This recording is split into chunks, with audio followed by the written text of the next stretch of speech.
Oh, hello, great readers. I'm Belchan. I'm Nimakong.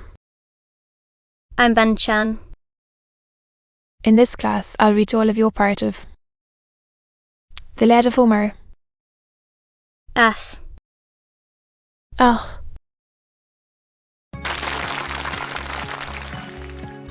The Iliad of Homer. Theodore Buckley. Chap. 15 second 6. As when a lion, rushing from his den, amidst the plain of some wide-wittered fen, where numerous oxen, as at ease they feed, leaps on the herds before the herdsman's eyes. The trembling herdsman far to distance flies. He singles out, arrested, and lays him dead, all grease in heaps.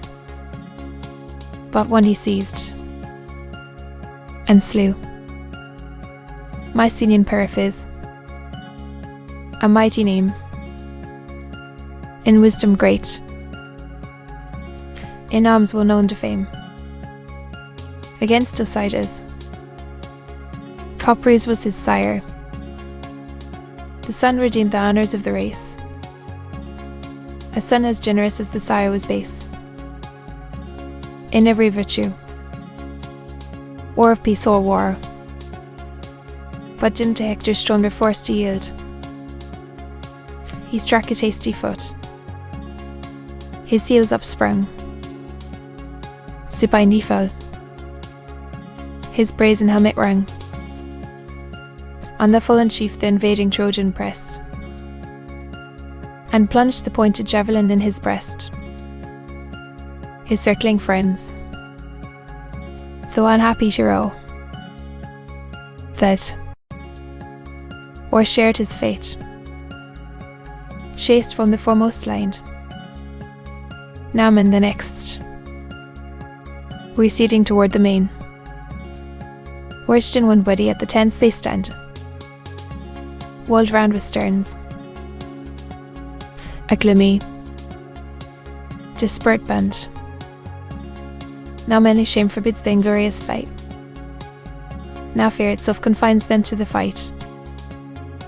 Man courage breathes in man, exhorts, adjures, to guard these utmost shores, and by their parents, by themselves implores. O friends, the men, with mutual honour, and with mutual shame, think of your hopes, your fortunes, your wives, your infants, and your parent share. Think of each living father's river and dead. Think of each ancestor with glory dead. At Sint, by me they speak, by me they sue.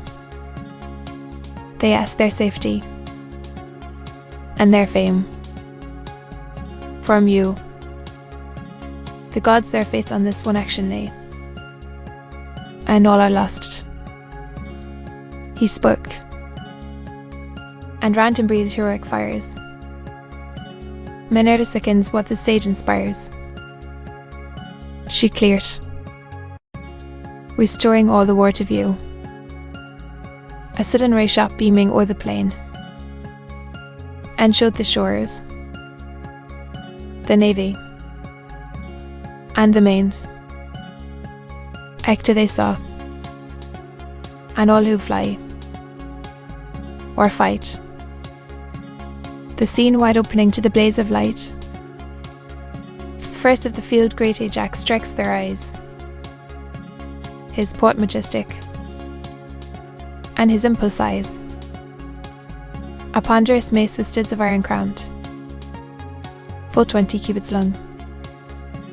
He swings around, nor fights, like others, but looks a moving tower above the bends, high on the decks with fast, gigantic stride. The godlike hero stalks from side to side, drives 4 fair cussers, practised to obey, to some great city through the public way, safe in his art. As side by side they run, he shifts his seat, and vaults from one to one, and now to this, and now to that he flies.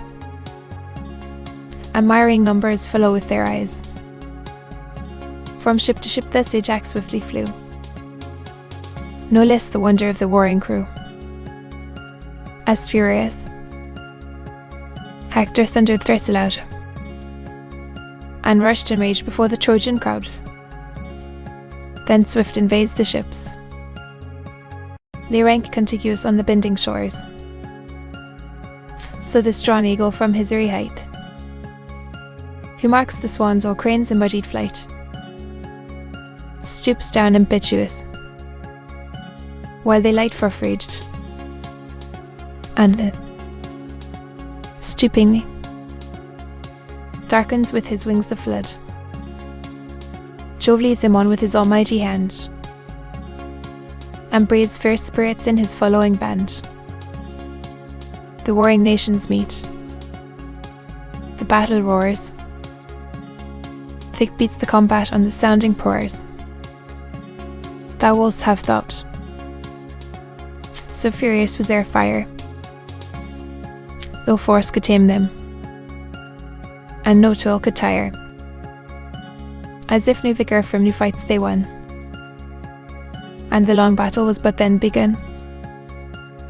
Race, aid and Cungut, kept alive the war, secure of death, confiding in despair, bright with the blaze, and red with heroes slain. Like strength is felt from hope, and from despair, and each contends, as his were all the war. 'Twas thou, bold Hector, first seized a ship on that contested strand, the same which did Prothsilus bore, the first that touched the unhappy Trojan shore. For this in arms the warring nations stood, and bathed their generous breasts with mutual blood. No room to poise the lance or bend the bow, but hand to hand, and man to man, they grow. Wounded, they wound, with falchions, axes, swords, and shortened darts. The falchions ring, shields rattle, axes sound, swords flash in air, or glitter on the ground. With streaming blood the slippery shores are dyed, and slaughtered tears swell the dreadful tide.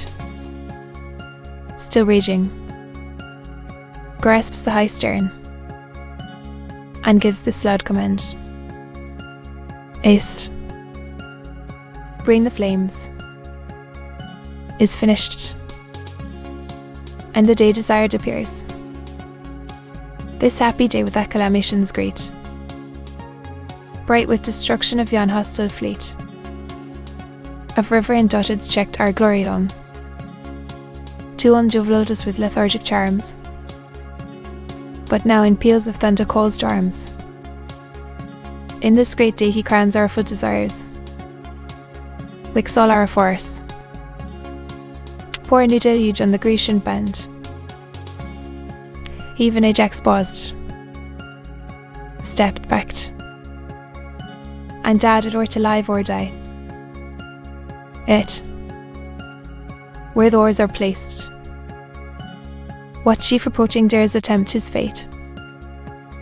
Even to the last his naval charge defends, now shakes his spear, now lifts, and now protends. Even yet, The Greeks with piercing shouts and spires, and missed attacks, and deaths, and darts, and fires. O friends, O heroes, names forever dear, once sons of Mars, and thunderbolts of war. Ah, yet be mindful of your old renown. You are great for others' virtues and your own. What aids expect you in this utmost strait? What bulwarks rising between you and fate? No aids, no bulwarks to your retreat attend, no friends to help, no city to defend. This spot is all you have, to lose or keep. There stand the Trojans, and here rolls the deep. 'Tis hostile ground you tread, far from hence. Raging he spoke, nor further wastes his breath, but turns his javelin to the work of death. Waits a bold Trojan armed his daring hands against the sable ships with flaming brands. So while the chief his naval weapon sped, the luckless warrior at his stern lay dead. Full 12, the boldest, in a moment fell, sent by great Ajax to the shades of hell. To be continued.